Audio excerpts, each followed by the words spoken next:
Hello everybody, welcome home and welcome back to Zelda 2 The Adventures of Link for the NES. We are on Death Mountain, and this place is no joke. First thing I'll say is this Death Mountain in this game is a what could be a very complex and confusing maze of caves, but the super simple tactic to get you to your destination as fast as possible is when you come out of a cave, when in doubt, go in the one on the right, and you'll be fine. So, hopefully, we can get through Death Mountain relatively unscathed. Relatively, it'll be possibly a loose term, because this place can be a nightmare, as I'm already demonstrating, because I apparently suck at this game. Stupid blobs. Stupid blobs! I almost said I hate you more than Wizrobes, but man, that would be a stretch now, wouldn't it? If I go up on life next, I'm probably gonna have to take that. So, no choices here, but just always go in the cave on the right, and you can't go wrong. Ooh, that is good stuff. It is life. I will take it.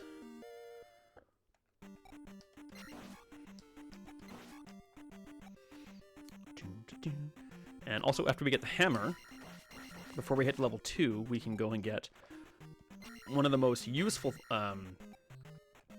things, I guess is the right word. We'll be able to stab downward when we jump. We need the hammer to get that. Or I guess we just need to complete Death Mountain. You complete Death Mountain, you get taken to the other side of that roadblock that was I showed you before when looking for Bagu. And I think my cat might be stuck in my room. I'm just giving her a second to sort out that itch on her chin.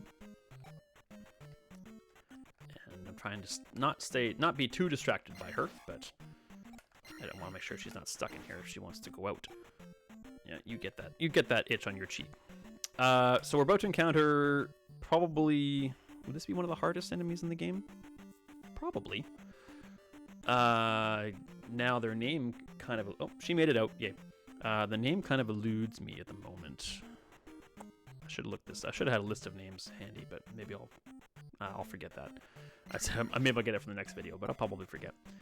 These are alligator dudes that yield these fun axes. He has red cousins that actually throw the axes. If you don't have the down stab feature, they are quite difficult and just require a really good timing. I do find that using a combination of good timing and also the jump stab strat for Dark Knuckles usually works pretty well. Saying use good timing is not exactly a universal good piece of advice. These games are tough and not everyone... Oh god. So here's our red dude. We need to lure him back here so we can do some jumping.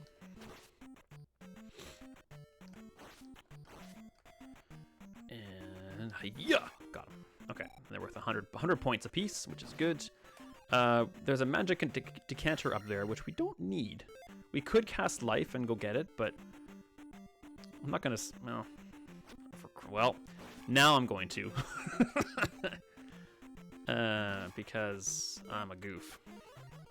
So we'll cast jump to get up here. At least we should be able to. There we go.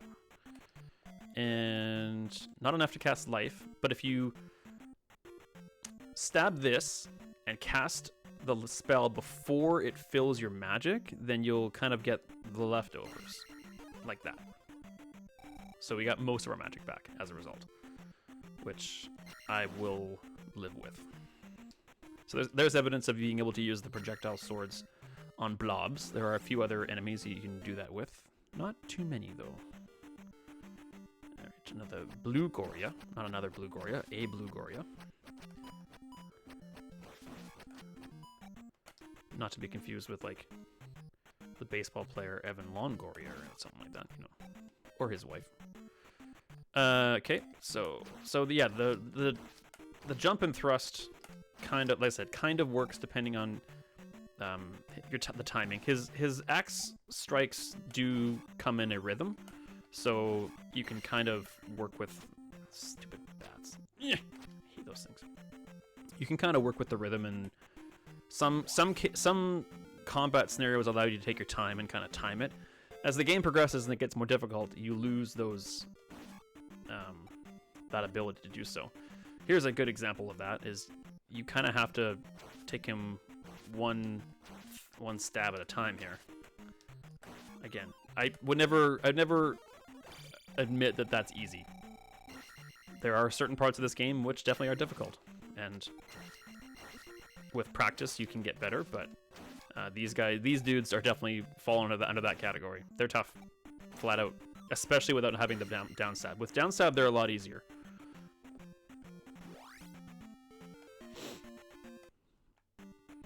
But we don't have that luxury going through these caves. So yeah, timing, you can just kind of get it down like that, and they're not as bad. Yes, there's just stuff in this game which is very hard, but not impossible. People say some things in this game are just too hard to make it playable, and that's where I disagree with you. We'll do our life thing again, and I need to do a quick little text response here, so I'll be right back. Okay, we're back. Right, so we escaped the cave maze, and now we head over here to what I guess is supposed to be a cave, but just kind of acts like a hole in the ground. We don't really go into the ground, we kind of enter a cave. Anywho, so yeah, we get a lot of oh, for crying out loud, we get a lot of these dudes in here, more than we would prefer, but just gotta get. Okay, all right. We should also get our attack up in here. Go away. Sure. There's the fire. Pain in the butt.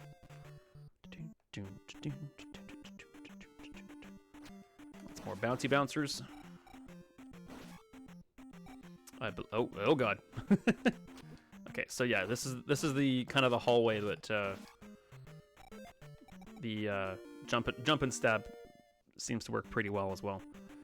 And so these guys will race for you if you come onto their level. And I believe the hammer is over here. No, it's not. This is going to be either nothing or points bag. It's just 30 points because you get to kill Octoroks.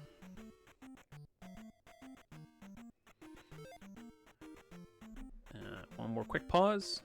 Okay, apologies for that. All right, so that was not the hammer, not the hammer time. My fellow people born in the 80s will get that. Probably more alligator dudes. Yep. So we need, I think it's 5 stabs with the attack power 4 now. And, oh, perfect. Life is good, especially when you can cast it. Okay, so now we're going to encounter a new kind of enemy.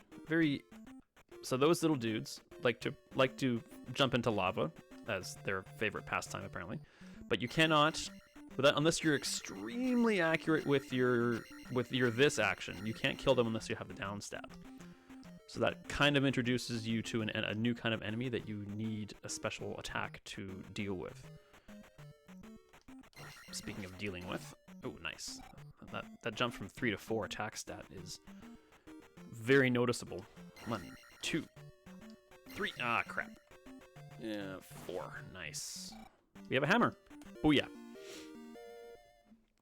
So this will unlock the fairy spell, the down stab, and another heart container, if my memory serves me correctly, and also a shortcut.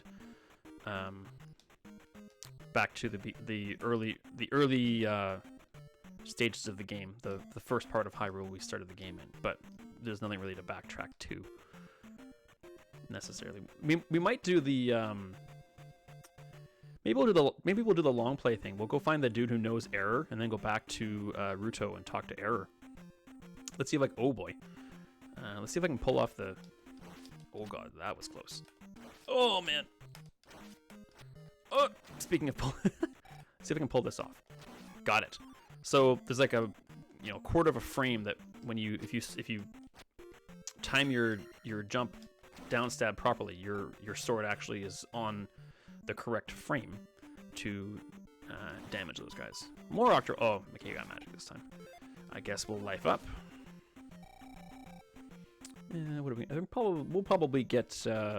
Oh, the hammer also unlocks another magic container as well. Actually, I'll show you that very shortly here. Lots of stuff becomes available with the hammer. So very key, very, very key item, and also in our inventory.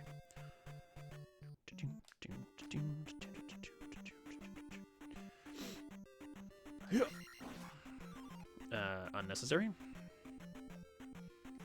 So the bats always swoop down in kind of an arc, either away from you or towards you. You need to be somewhat careful when you're approaching those bats. So here is a rock. You get to test out your hammer by hitting the A button and smashing it, and then you get to walk on the remains, and this happens. And you get to pick up this, which increases your maximum magic by 1 square. So one thing that's kind of fun that I really like, which I only discovered very, very recently, is hopefully we can get a decent shot of this. So the area down here is, and I think this is actually by design, this isn't by accident, from the developers. This here is actually a downsized recreation of the world map from Zelda 1. So like you have your graveyard in the west, you got your mountains in the north, you've got beach all around. These blue spiders are annoying. Beach all around, you got the lake in the middle with like level 4 on it, and then there's a forest to the east with like level 2 and level 7 in it, or not level 7, well, level 7 in the second quest. But I mean, obviously it's only a few pixels big and can't be super accurate. But I think that's such a cool little Easter egg. I like that. Okay, so to go home, we'll head into the cave that we haven't gone in yet. Okay, listen here, Goria. And we'll head up the coast. And are there things that are going to jump out of the water or the lava? I don't believe so, but we need to be careful here. There are projectiles. I think we'll get to the next town and we'll get our next spell and our next ability, and we'll call it an episode there. So head up the coast here. This just takes us right out to this big old bridge. This place is not to be trifled with either. I think there are 2 screens. And the second one, I believe, has an axe thrower alligator dude on it. And bubbles. We all know how much bubbles cause me trouble. Trouble. Ha. I'm sorry. Ooh, a point bag. Fantastic. And let's save up for life. Not that it really matters because we're going to go to a town where we can heal anyway.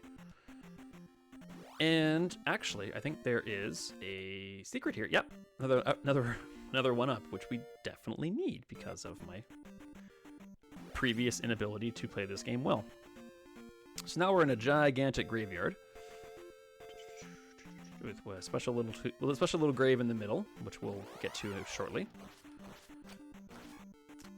So I think next episode we'll I think this is where Error's advice comes into play. I think there's someone in this town here who knows Error. What's this place called? No idea. Harbor's town of Meadow. Okay, fair enough. Okay, let's get some life. Oh, we can't get the next spell until we do another task. Do we have time for that task? Crunching numbers in brain. I don't think so. We'll do that next episode.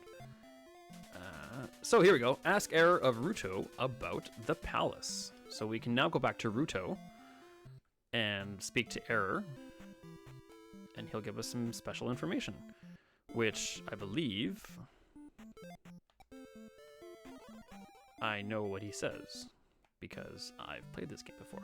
So you can see there was an open door on top of that, the second floor of this church.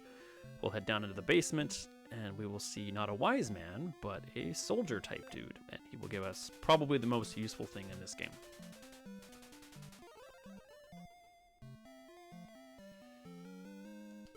Jump, stab, and you can hold it and just like bounce on top of enemies that require more than one hit, and you can just own them. So down stab is just awesome.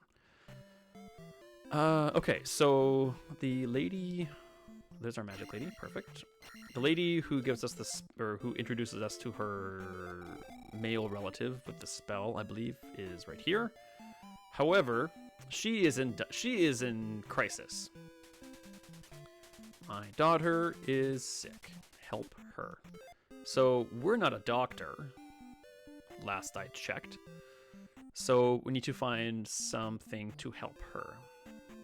Luckily, we just got the item that we need to accomplish that, and I will show you all about that in our next episode. Thank you so much for joining me. Thank you so much for your support.